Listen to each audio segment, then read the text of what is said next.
इस पवित्र प्रांगण में 5 दिवसीय कार्यक्रम के समापन अवसर पर उपस्थित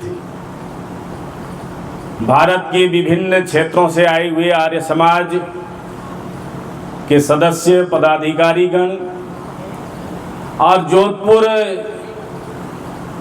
शहर में स्थित मैं जहां तक देख पा रहा हूं 12-13 आर्य समाजों के जो यहाँ पर बैनर लगे हुए हैं, संभवतः 12-14 आर्य समाज इस नगर में स्थित हैं। सभी नगर के प्रबुद्ध जितने भी आर्य समाज के यहाँ पर उपस्थित हैं, समस्त पदाधिकारी व सदस्यगण स्मृति भवन जिनके मार्गदर्शन में, नेतृत्व में विकसित हो रहा है, पल्लवित हो रहा है, पुष्पित हो रहा है और हम सबको समय समय पर जिनका मार्गदर्शन प्राप्त होता रहता है, आदरणीय विजय सिंह भाटी जी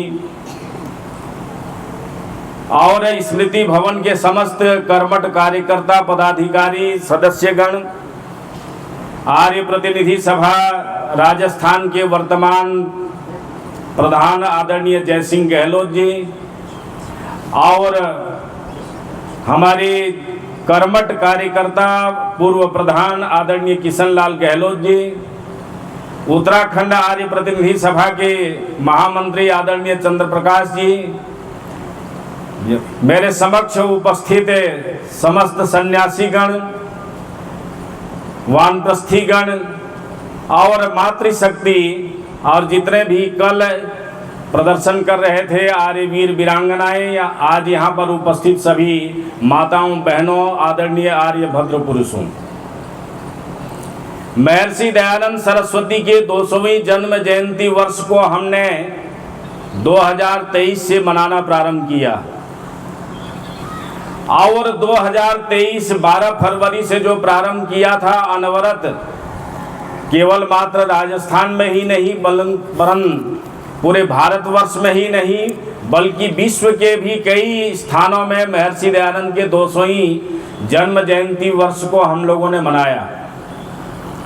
वर्तमान में आर्य समाज को 150 वर्ष पूर्ण हो रहा है, जिसके 150 वर्ष की भी तैयारी हम सब मिलकर के कर रहे हैं, जिसका बहुत भव्य समारोह आगामी 30-31 अक्टूबर, 1, 2 और 3 नवंबर को दिल्ली के रोहिणी के पवित्र प्रांगण में होने जा रहा है, जहां पहले भी 2-3 अंतर्राष्ट्रीय आर्य महासम्मेलन उस प्रांगण में हुए हैं और आगामी 30 अक्टूबर से 3 नवंबर तक भी होने जा रहा है। आप सभी लोग भी उसके साक्षी बने, आप सभी उपस्थित हों। आर्य समाज के कामों को करने के लिए और वर्तमान में जिस गति के साथ में आर्य समाज ने महर्षि दयानंद को श्रद्धांजलि अर्पित किया, आज जिसे धरोहर स्थल में हम सब यहाँ पर आज उपस्थित होकर के 5 दिवसीय कार्यक्रम को इस समापन अवसर में उपस्थित हो रहे हैं और ये 5 दिन तक ऋषि के जीवन चरित्र को श्रवण कर रहे थे आप सब मिलकर के। आप सभी को बताने की आवश्यकता नहीं है कि महर्षि दयानंद ने आर्य समाज को स्थापित, पल्लवित, पुष्पित करने के लिए अपने पूरा जीवन को समर्पित किया, वेद धर्म की रक्षा के लिए, सनातन संस्कृति की रक्षा के लिए। आज जब महर्षि दयानंद के कार्यकाल में, जीवन काल में जितना संघर्ष ऋषि दयानंद ने किया, उसके बाद उनके अनुयायियों ने भी अनवरत उन कार्यों को किया और जिस तरह से आर्य समाज को जो है तैयार करके स्थान स्थान पर आर्य समाज को बना करके खड़ा किया, एक एक ईंट इकट्ठा करना और किस तरह से समर्पण भाव के साथ में बनाना, उनसे पूछ सकते हैं जो आर्य समाज को बनाते हैं और चलाते हैं और उस आर्य समाज को हमेशा जीवित जागृत रखने का प्रयत्न करते हैं।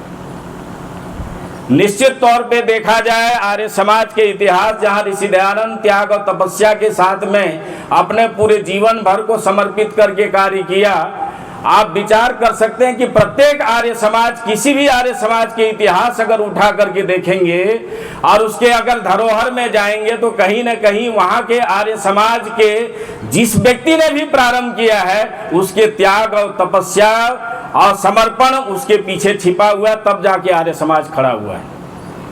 हमने आर्य समाज के इतिहास को प्रकाशित करने के लिए विचार किया आर्य समाजों के इतिहास को इकट्ठा करने, संग्रहित करने का प्रयत्न हम सब मिलकर के कर रहे हैं। हमने अपने प्रदेश के आर्य समाजों के जो है संग्रहित करने का प्रयास किया। कुछ गिने चुने काफी दिनों से हम व्हाट्सएप के माध्यम से मांग रहे हैं, कुछ आर्य समाज के लोगों ने दिया है।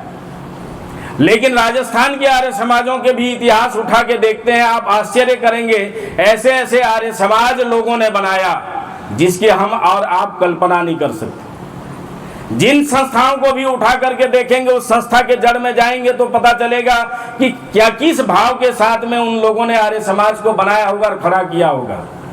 हमारे आर्य समाज के इतिहास को लिखने का काम जिन लोगों ने भी किया, आर्य समाज के विद्वानों ने बहुत ने संग्रहित करने का काम किया।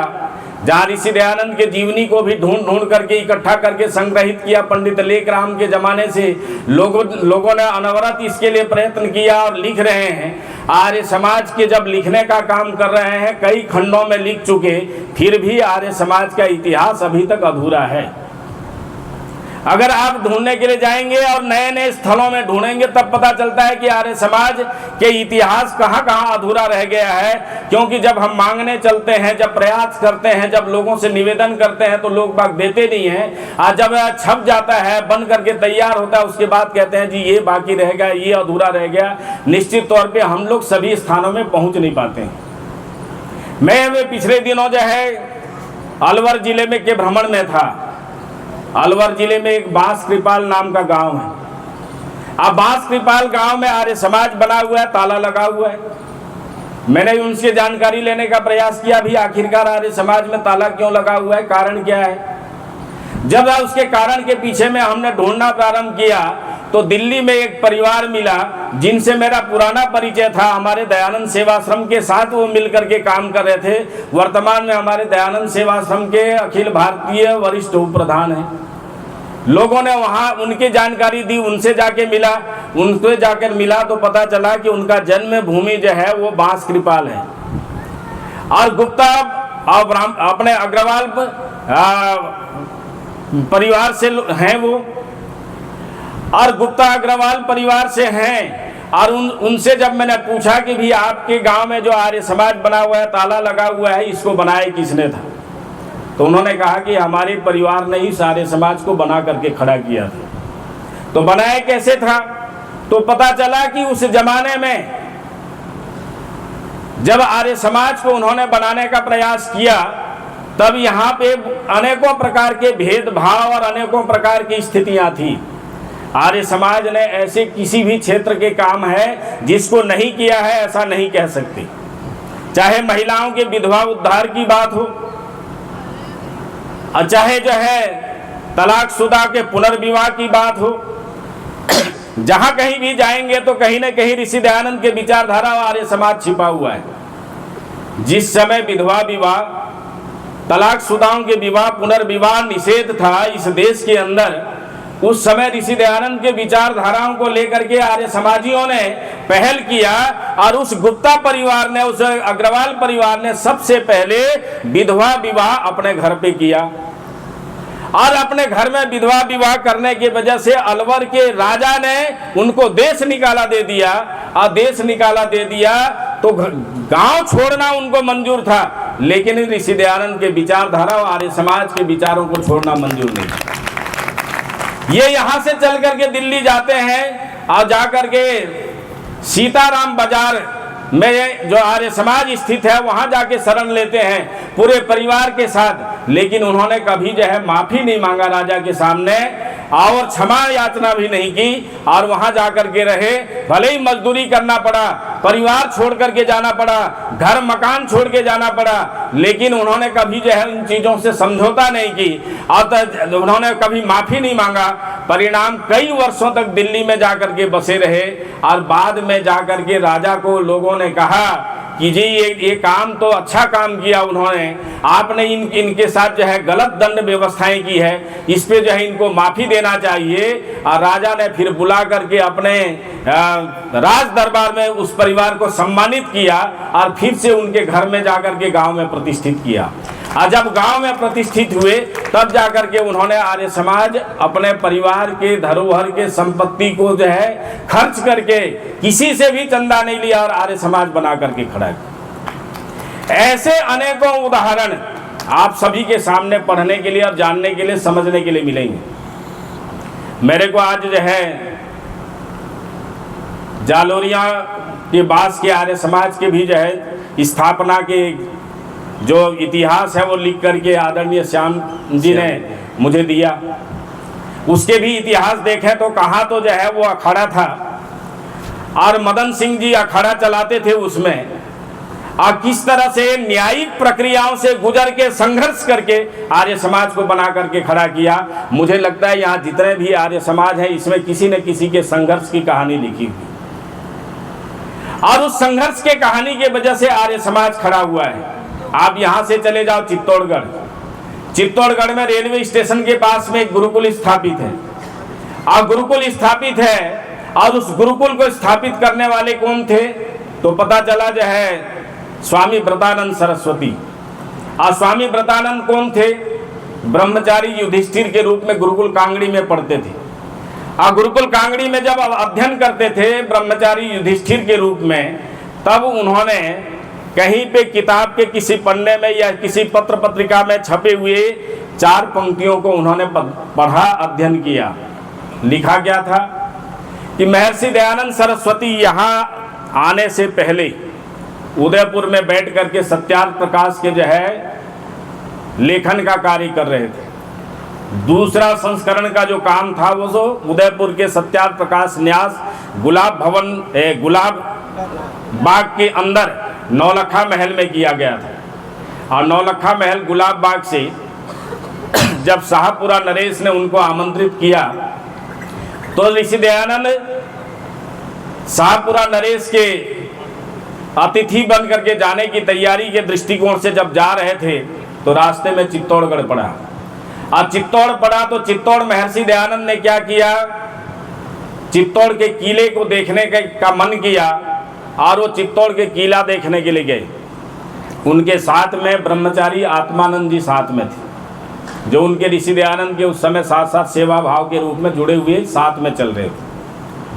आप ब्रह्मचारी आत्मानंद के साथ जब किला का भ्रमण किया, किला देखने के पश्चात जब किला से बाहर उतर रहे थे तब ऋषि दयानंद ने अपने शिष्य ब्रह्मचारी आत्मानंद से कहा, ये त्याग और तपस्या की भूमि है, ये अस्मिता की रक्षा की भूमि है, जहाँ पे अपने अस्मिता की रक्षा के लिए हजारों माताओं बहनों ने जौहर अपने जीवन को समर्पित कर दिया, बल्कि जो है अग्नि में समर्पित होकर जलना मंजूर किया, परंतु मुगलों के सामने झुकना मंजूर नहीं किया। तो ऐसे त्याग और तपस्या की धरती में हमें इस स्थान में कहीं ना कहीं एक गुरुकुल बनाना चाहिए, जहां बालक और बालिकाओं के गुरुकुल बने और इस त्याग और तपस्या के भाव को लेकर के समझें, पढ़ें। आप पढ़ लिख करके पूरे देश नहीं पूरे विश्व के अंदर वैदिक धर्म के प्रचार प्रसार का काम करें। इन भावों के साथ में जब ब्रह्मचारी आत्मानंद को कह रहे थे, उसको किसी ने पत्रिका में प्रकाशित किया और ये लेख पढ़ने का अवसर ब्रह्मचारी युधिष्ठिर को गुरुकुल कांगड़ी में मिला। और जब गुरुकुल कांगड़ी में बैठ करके इसको पढ़ने के पश्चात तब उन्होंने मन में विचार किया कि ऋषि दयानंद की इच्छा है और इस इच्छा को मुझे पूर्ण करना है।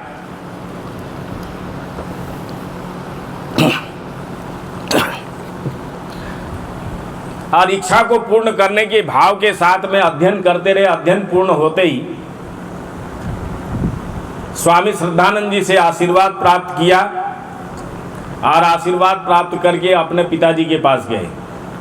आप पिताजी के पास जाकर के ब्रह्मचारी युधिष्ठिर कहते हैं, पिताजी हम लोग 4 भाई हैं, अब मैं सबसे छोटा हूँ, बाकी 3 भाइयों का परिवार बच सकता है, आपने 2 भाइयों के बसा दिया, एक का बचा है उसके भी बसा दोगे।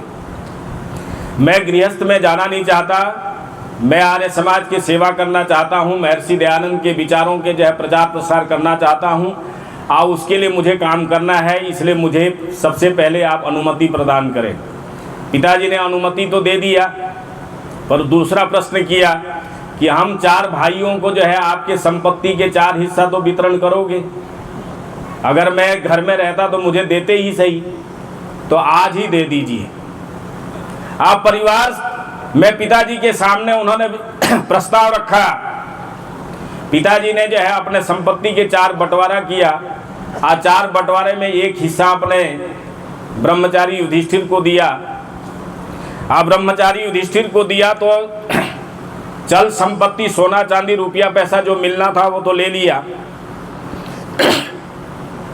अचल संपत्ति को उन्होंने कहा कि दूसरे भाइयों के पास जो चल संपत्ति आपके पास है उसमें से मुझे इसके कीमत दे दो और आप इस जमीन जायदाद को रख लो। और जितने जो अचल संपत्तियों में उनको हिस्सा प्राप्त हुआ लेकर के आए। आकर के महाराणा भूपाल सिंह जी के पास जो है उन्होंने प्रस्ताव रखा कि रेलवे स्टेशन के पास जो ज़मीन है इसकी आप नीलामी करें और इसको मैं खरीदना चाहता हूँ। महाराणा भूपाल ने नीलामी किया और उस ज़माने में महाराणा ने अपने सिपह सालारों को कहा कि ये जितने भी बोली बोलना चाहे बोल ले, दूसरा कोई बोलना नहीं चाहिए, क्योंकि जिस भाव के साथ ये व्यक्ति आए हैं इसलिए उन भाव की पूर्ति होनी चाहिए। और उन्होंने उस बोली को अपने हिसाब से जितना बोलना था बोला और लगभग जो है 75 बीघा जमीन जो है रेलवे स्टेशन के बगल में उन्होंने खरीदा। 75 बीघा जमीन में लगभग 25-30 बीघा जमीन तो रेलवे में चला गया आज के तारीख में। आज जो बचा हुआ जो जमीन है लगभग 45-46 बीघा करीब जमीन आज भी वहाँ बचा हुआ है। गुरुकुल स्थापित है, कभी जाकर के आप लोग देखना चाहें तो देख सकते हैं। लेकिन जिस त्याग और तपस्या के साथ में स्वामी व्रतानंद जी बनकर के ब्रह्मचारी युधिष्ठिर ने काम किया, आज हम उनके शिष्यों में जो है क्या उनके लक्षण के भाव हैं या नहीं है, ये तो हमें विचार करना चाहिए। जहाँ कहीं भी देखें आर्य समाजों के संपत्ति खड़ा हुआ है।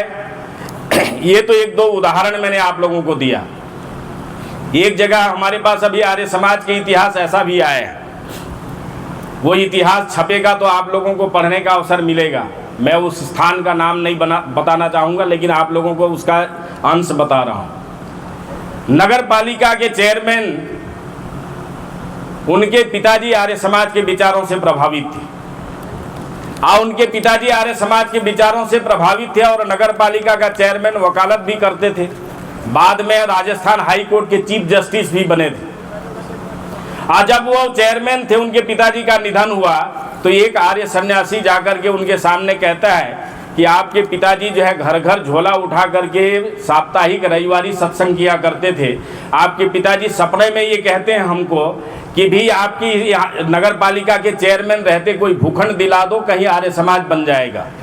वो कहते हैं कि मेरे बेटे को जाकर के कहो, समझाओ, ये चाहे तो जमीन दिला सकता है, तो आप जमीन दिलाओ जहाँ पे हम लोग वेद मंदिर आर्य समाज बना करके खड़े करेंगे और हम आर्य समाज के काम करेंगे। वो चेयरमैन साहब ने जो है विचार किया, खुद तो चेयरमैन है लेकिन नगर पालिका के वाइस चेयरमैन मुसलमान था, लाल मोहम्मद उसका नाम था। आज जब मुसलमान था उन्होंने सोचा कि अगर आर्य समाज के लिए जमीन देने की बात कहूंगा तो यहाँ पे ईसाई भी पार्षद बैठे हैं, वो कहेंगे ईसाइयों के लिए जमीन दो, चर्च बनाने के लिए, मस्जिद बनाने के लिए मुसलमान मांगेंगे और भी दूसरे हिंदू देवी देवताओं के जो है मठ मंदिर बनाने के मांगेंगे। करें तो क्या करें? तो उन्होंने क्या विचार किया कि बोला स्वामी जी आप एक आवेदन बना करके दे दो और दे करके जो है मुझे दो, मैं प्रयास करता हूँ। नगर के बीच में, जहाँ पे नगर के बीच में एक भूखंड खाली पड़ा था, वो स्वामी जी ने उसको लिख करके दे दिया कि ये भूखंड चाहिए हमको। उन्होंने लाल मोहम्मद को दिया और लाल मोहम्मद को कहते हैं यार ये जो है आर्य समाज के सब सन्यासी हैं, सेवा के काम करते हैं, अगर मान लो जमीन दे दिया जाए तो गरीबों का जो है ना हरिजनों के बीच में ये काम करेंगे, तो ये दे देना चाहिए, आप इसका प्रस्ताव रखो। आर्य समाज के लिए जमीन देने के लिए वो नगर पालिका के चेयरमैन जो पिताजी आर्य समाज के विचारधाराओं से जुड़े हुए थे, और जो राजस्थान के हाई कोर्ट के चीफ जस्टिस बने वो व्यक्ति जो है प्रस्ताव रखने के लिए कहता है और वो लाल मोहम्मद तैयार होता है, और ईसाइयों के चर्च में स्थित एक व्यक्ति पार्षद था, उसको वो कहते हैं कि तुझे अनुमोदन करना है इसका, और एक बोहरा पार्षद को कहते हैं कि इसका भी अनुमोदन तुझे पुष्टि करनी है। आप आश्चर्य करेंगे कि आर्य समाज के जमीन प्राप्त करने के लिए व्यक्ति किस तरह से मुहिम बनाया। आर्य समाज के लिए जमीन जो है नगर पालिका में प्रस्तावित मुसलमान से करवाया, ईसाई से समर्थन कराया, बोहरे से समर्थन कराया, आर्य समाज के लिए जमीन दिलाया और आर्य समाज बनकर के खड़ा हुआ।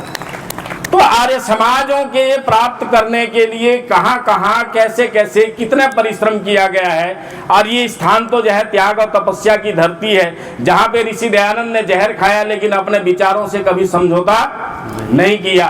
तो इसलिए आर्य समाज जिन विचारधाराओं के साथ में चल रहा है, आज मैंने कहने के पीछे ये भाव है कि हम ऋषि दयानंद के 200वीं जयंती को मनाया।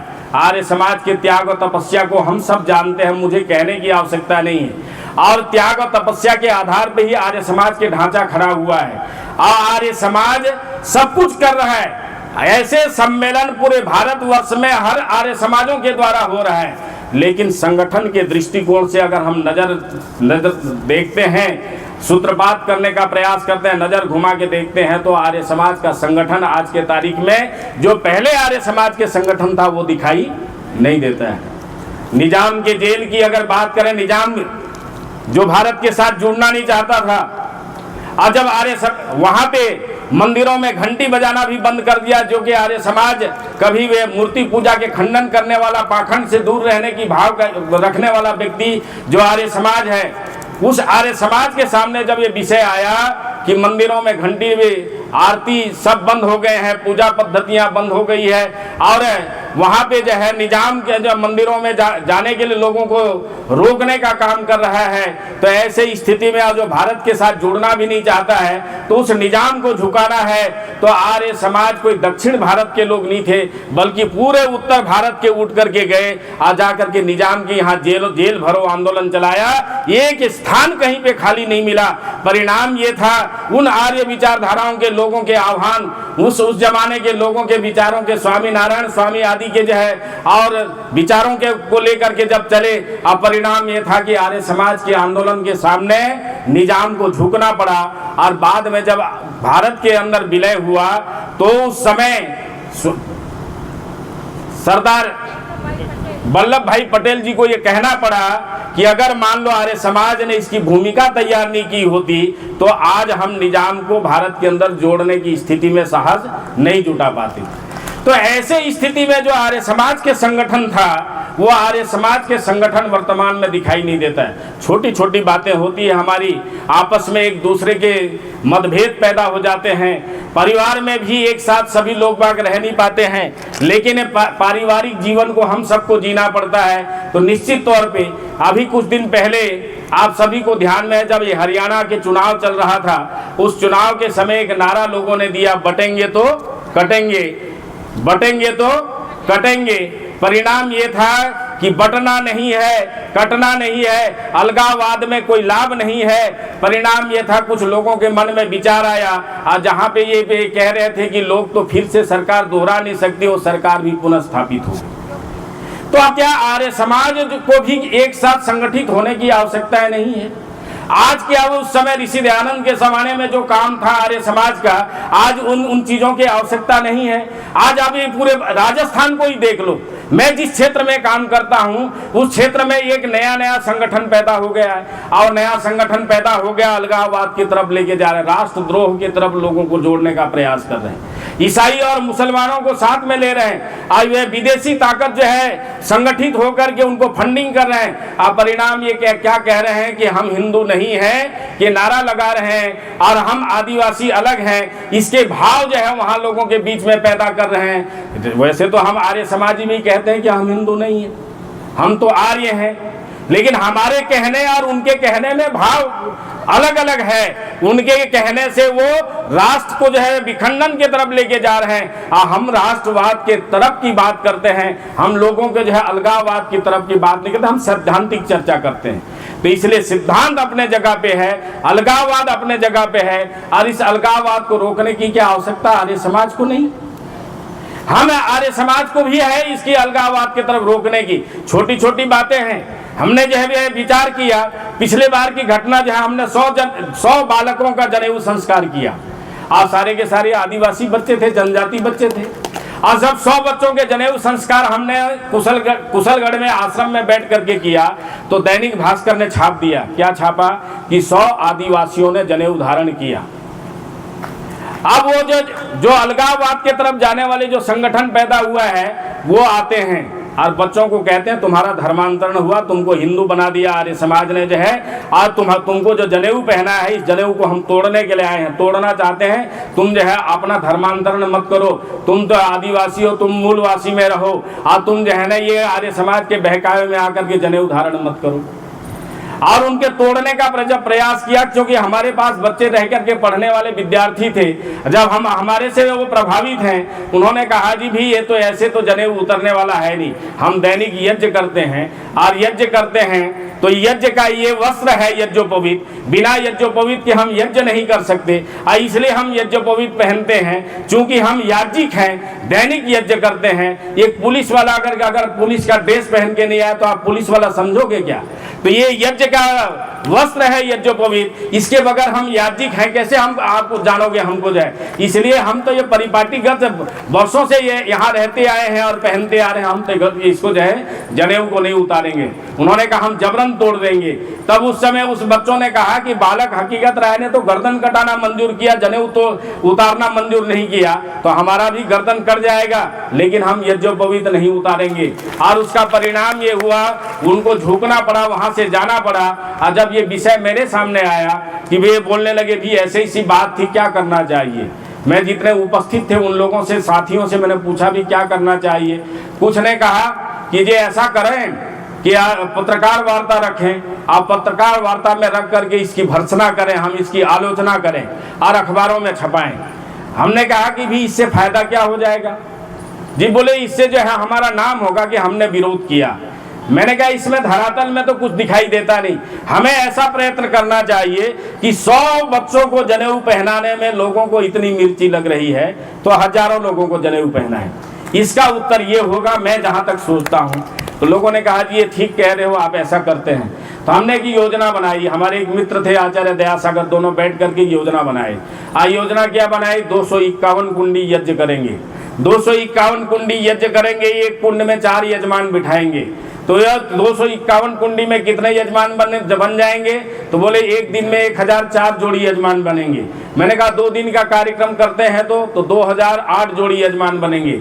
2008 जोड़ी बनेंगे तो पति पत्नी दंपत्ति सहित अगर हम दोनों को यज्ञोपवीत पहनाते हैं तो 4016 लोगों को जनेऊ पहनाएंगे। तो योजना बनाई जाए और इसको जो है अमल में लाया जाए।